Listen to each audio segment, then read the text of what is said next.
ગુજરાતના 30 પ્રવાસીઓ જોશીમઠથી બદ્રીનાથ જતા ફસાયા છે। ભૂસ્ખલનને કારણે રસ્તો બંધ થતા કપડવંજના 30 પ્રવાસીઓ ફસાયા। ભારે વરસાદને કારણે ગત રાતથી રસ્તો બંધ છે। રસ્તો બંધ હોવાને કારણે ટ્રાફિક જામ થયો।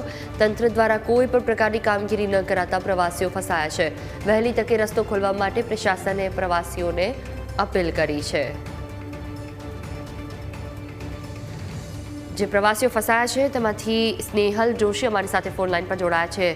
સ્નેહલભાઈ, શું સ્થિતિ છે? ક્યાં ફસાયા છો આપ અને કેટલા લોકો છે આપની સાથે? 30 લોકો છે। અમે કપડવંજથી અમે નીકળ્યા હતા, જે બદ્રીનાથથી આપણે કેદારનાથથી અમે બદ્રીનાથ જવા માટે નીકળ્યા હતા। ત્યાં રાત્રે લગભગ રાતનું બંધ થઈ ગયું હતું રસ્તો। રાતના 10 વાગ્યા 11 વાગ્યાનો બંધ થઈ ગયો રસ્તો, પણ સવારે કોઈ સેવા નહીં મળી। પણ સવારે 9 વાગ્યા પછી પ્રશાસન લોકો આવીને ઉભા રહ્યા ત્યાં આગળ। એવું છે કે અન્ય કોઈ સ્થિતિ? અત્યારે તે લોકો પ્રશાસન પર હમણાં થોડું કામ લઈને આવ્યા છે, જેસીબી લઈને આવી ગયા છે અત્યારે તે લોકો।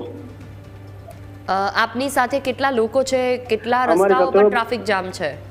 બધા લગભગ બહુ રસ્તા 3 રસ્તા પર ટ્રાફિક જામ છે। 3-4 જગ્યાએ થયું છે આવું, અને ટ્રાફિક બધે જામ છે। ત્યારે લગભગ 200 માણસનો જામ છે, ટ્રાફિક જામ છે। 200 માણસ બધે ઉભા છે, ગાડીઓ ઉભી છે, 200 ગાડીઓ ઉભી છે બધે।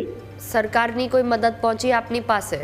ના, અત્યારે કોઈ મદદ નથી આવી। સરકારની કોઈ મદદ અત્યારે આવી નથી અમારી પાસે। જનરલી જેસીબી આવી પરિસ્થિતિમાં લેન્ડસ્લાઇડ થયા પછી કાટમાળ હટાવવા ત્યાં આવતી હોય છે, એ પહોંચી ગયા કે કેમ? હા, એમણે પહોંચી ગયા લોકો। જેસીબી વાળા હમણાં પહોંચ્યા, 9 વાગે પહોંચ્યા હમણાં જેસીબી વાળા। ક્યાં સુધીમાં રસ્તો ખુલશે એવી કોઈ જાણકારી? એમ કે છે કે 3 વાગશે, બપોર 3, 3:30, 4 વાગશે એમ કે છે। બિલકુલ, સુરક્ષિત રીતે આપ બહાર આવી જાઓ તેવી શુભકામના। તો અત્યારે જે સ્થિતિ છે, રસ્તા ઉપરથી વાહન પસાર થઈ શકે એવી સ્થિતિ જ નથી।